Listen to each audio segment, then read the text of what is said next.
Bienvenidos a Club de Prensa en NTN 24. Transmitimos a 3 cuadras de la Casa Blanca desde Washington. No olviden que al final del programa pueden encontrarlo completo o apartes del mismo en nuestra página de Facebook, también por nuestra cuenta de Twitter. Y el audio, el podcast, lo pueden escuchar en SoundCloud. Les doy la bienvenida a los invitados hoy a Club de Prensa. En primer lugar, la periodista española, corresponsal de Mediaset, Dori Toribio. Bienvenida a esta mesa como siempre. Gracias.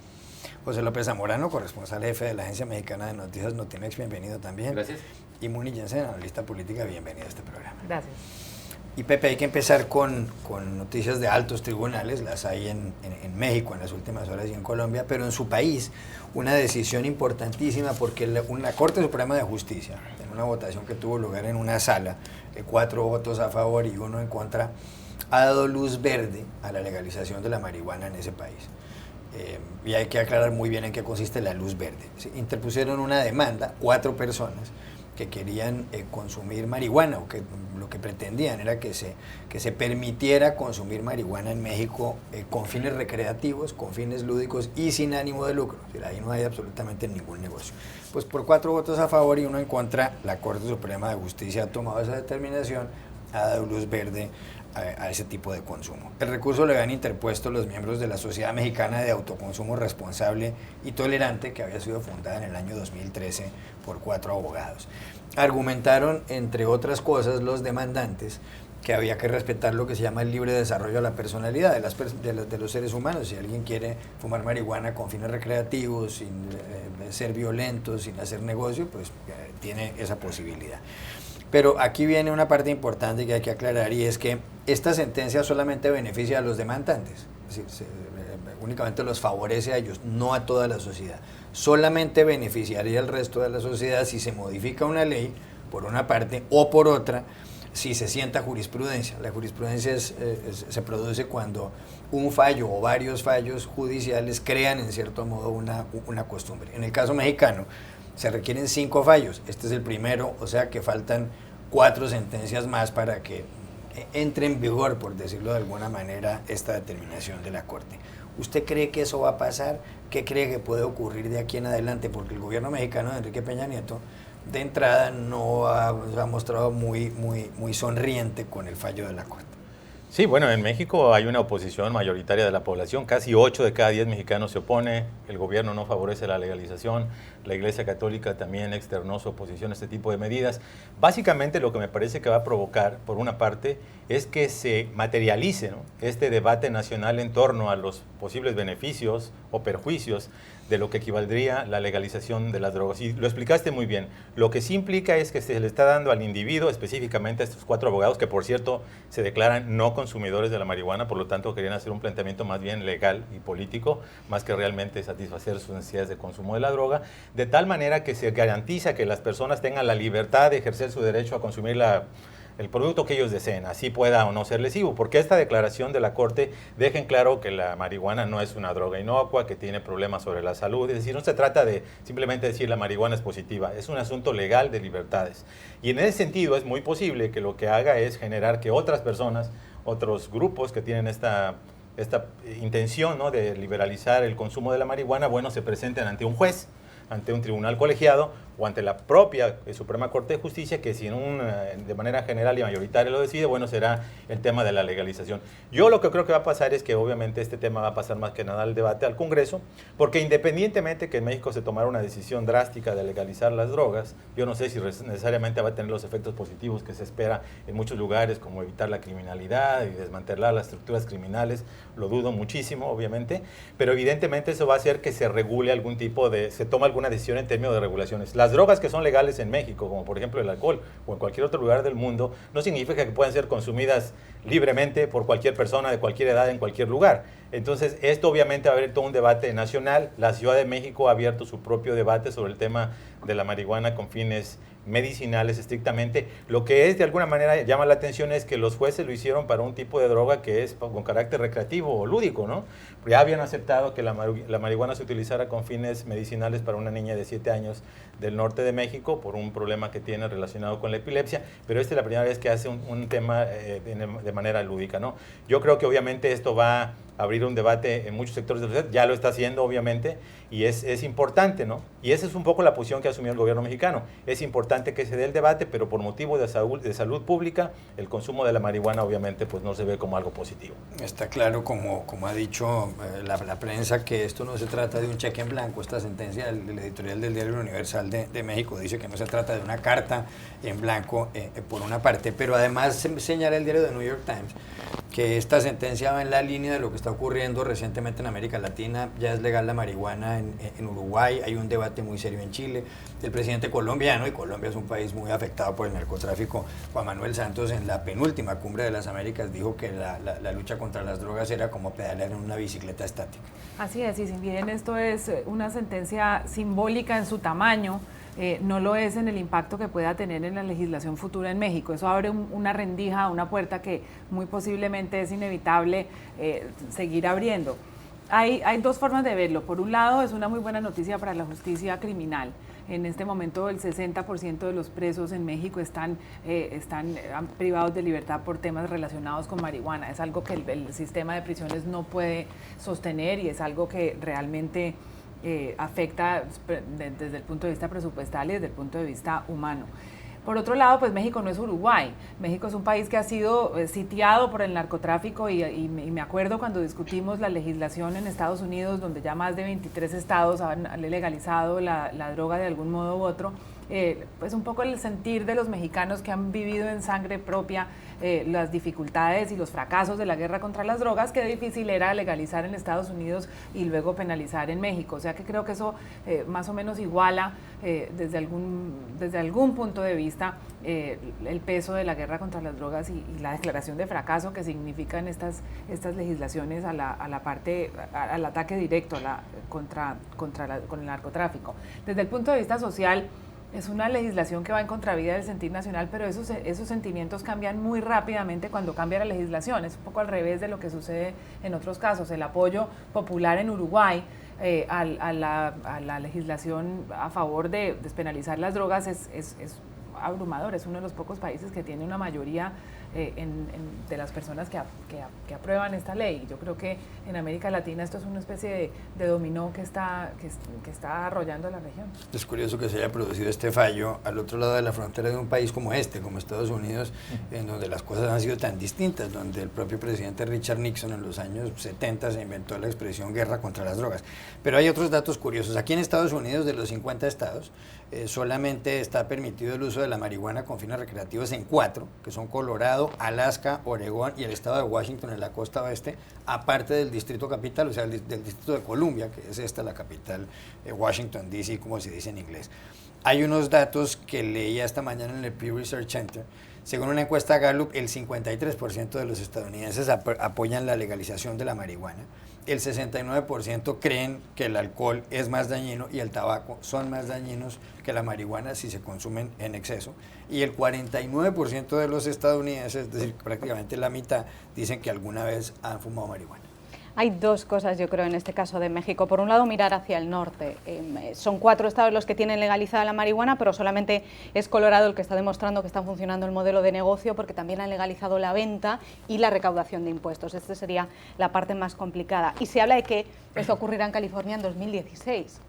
Entonces, ¿qué va a ocurrir con México cuando al otro lado de la frontera tenga un estado donde la marihuana no solo sea legal consumirla para usos recreativos, sino que sea legal su venta y sea legal su recaudación de impuestos? Yo creo que esto ya es una realidad. México, mirando hacia Estados Unidos, tiene un país donde ya en varios estados es una realidad y entonces es difícil mirar hacia otro lado porque esto es algo que puede afectar al otro lado de la frontera. La gran dificultad que a mí me parece, y por eso creo que el gobierno de México sí que está haciendo bien de alguna manera poniendo el freno, y es que yo sí creo que es muy difícil emprender cambios sociales cuando vienen iniciados por un cambio jurídico. Es decir, una cosa es que un tribunal legisle cuando la población está mayoritariamente a favor. Entonces el cambio social se produce de una manera porque se pedía en la calle y después viene una sentencia del Tribunal Supremo, como ocurre por ejemplo en muchos países con el tema del matrimonio homosexual. Cuando la calle está a favor, se legisla a favor, entonces el cambio social es más fácil. Ahora, al revés, cuando el debate se abre a partir de una decisión de un tribunal, me parece mucho más complicado. En México la mayoría de los ciudadanos todavía están en contra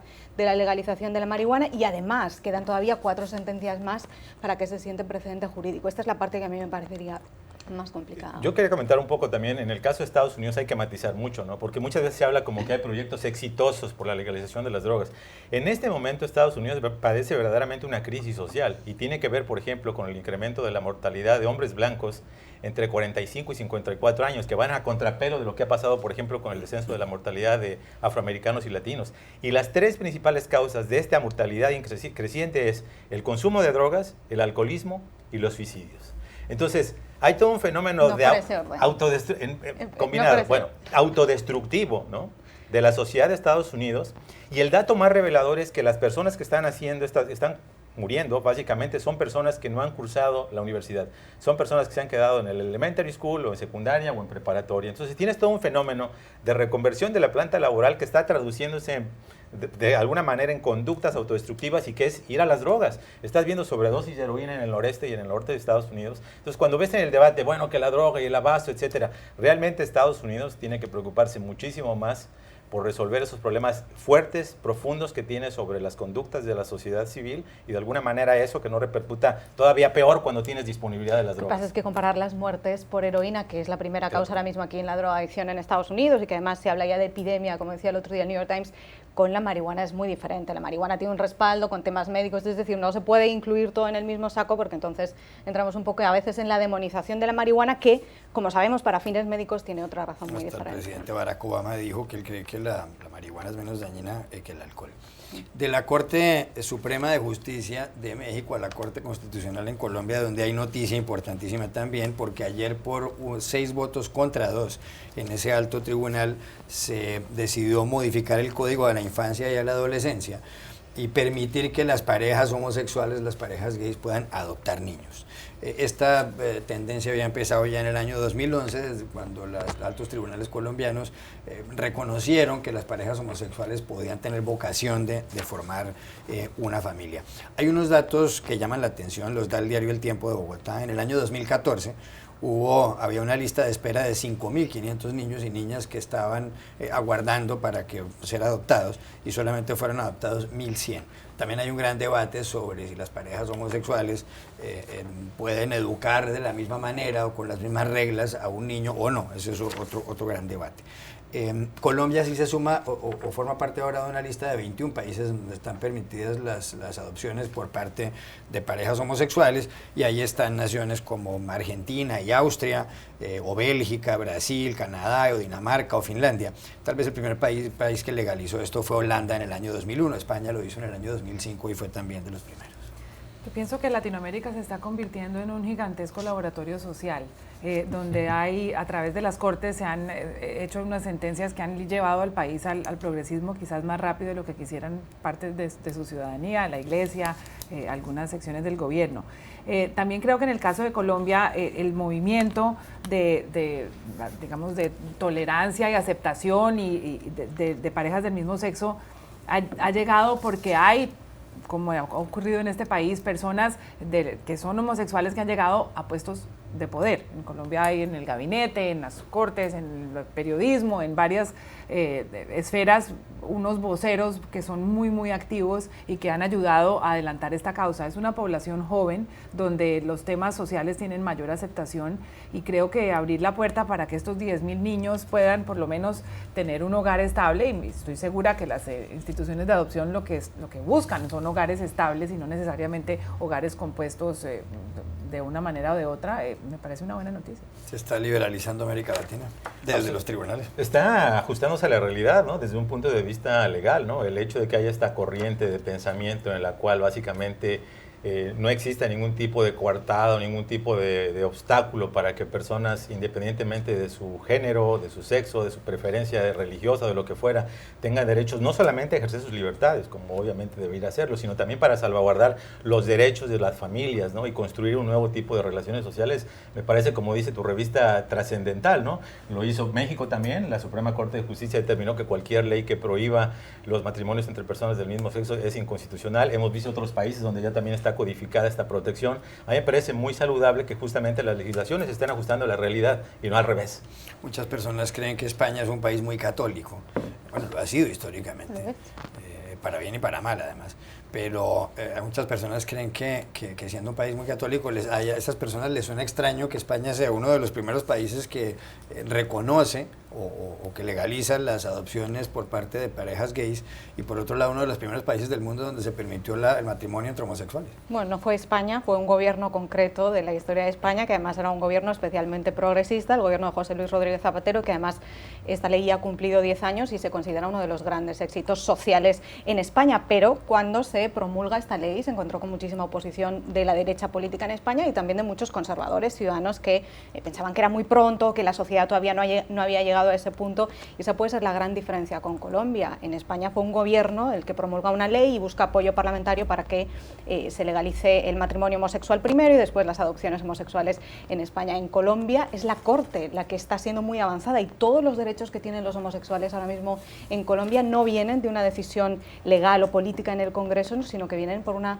decisión jurisdiccional de la Corte Constitucional o de la Corte Suprema. Esa sería la diferencia que yo veo más importante, que todo este esfuerzo es un éxito de las luchas civiles, de familias que primero, homosexuales que primero querían constituirse legalmente como familia y que ahora quieren poder acoger a esos 5.000 niños que hay en Colombia y que todavía no encuentran una familia, que estaban en listas de adopción, cuando hay parejas homosexuales perfectamente disponibles para poder adoptarlas. Esa yo creo que sería la diferencia. En Colombia viene de una lucha civil recogida después por los tribunales. En España fue una decisión política muy arriesgada que después se ha demostrado con éxito, aunque en otros casos, como por ejemplo las decisiones políticas para las leyes del aborto, han sido revertidas por los gobiernos siguientes. Esa es la diferencia, que no son tan sólidas porque dependen de un partido político, de un presidente del gobierno en un momento determinado. Ya regresamos a Club de Prensa. Volvemos a Club de Prensa en NTN 24 desde Washington. Dori, va a salir un libro la próxima semana, que es una biografía de George Bush padre, presidente número 41 de los Estados Unidos. Está escrita por John Meacham, un hombre que fue director de la revista Newsweek, que obtuvo un premio Pulitzer con una biografía de Andrew Jackson, que fue el 7º presidente de Estados Unidos, si mal no recuerdo, y además el primero del sur, y que escribió también recientemente otra biografía sobre Thomas Jefferson, que fue el 3er presidente de los Estados Unidos y uno de los padres fundadores de este país. En la biografía de George Bush padre, que además está vivo y que tiene 91 años y que durante 10 años estuvo dando la información a John Meacham, el autor, titulada Destiny of Power, The American Odyssey of George Herbert Walker Bush, es decir, Destino y Poder, la Odisea Americana de George Herbert Walker Bush. El expresidente formula unas críticas a algunos de los hombres más cercanos del gobierno de su hijo, de George W. Bush, el hombre al que le tocó el 11 de septiembre de 2001, que inició una guerra contra Afganistán, que inició una guerra también contra Irak. Se refiere Bush papá específicamente a Dick Cheney, que era el vicepresidente de su hijo, y que en el gobierno de Bush padre había sido secretario de Defensa, y se refiere también a Donald Rumsfeld, que fue secretario de Defensa del gobierno de George Bush hijo y había trabajado en el gobierno de Bush padre. Bueno, el señor Bush papá dice que Dick Cheney lo que hizo en el gobierno de Bush hijo fue montar un estado aparte del estado, y además lo llaman Iron Ass, eso así como un culo de hierro, que entre otras cosas era el apodo de Simón Bolívar porque cabalgaba muy bien y cabalgaba por todas partes, pero lo llama como un culo de hierro, como diciendo que era un hombre mala persona, un tipo jodido, para decirlo en español. Bien, por una parte. Y por otra parte dice que Rumsfeld era un arrogant fellow, o sea, un señor arrogante, y que asesoraron mal a su hijo. ¿Cambiará en algo la percepción de los estadounidenses sobre este par de personajes, Cheney y Rumsfeld? No, porque no es nuevo, esto ya lo sabíamos. Lo nuevo es que lo diga el padre de George Bush. A mí me resulta muy, muy interesante además cuando entra a describir en qué esto es culpa de su hijo, esta era una debilidad de su hijo, porque en aquel momento después del 11S caer en una retórica tan dura era lo fácil.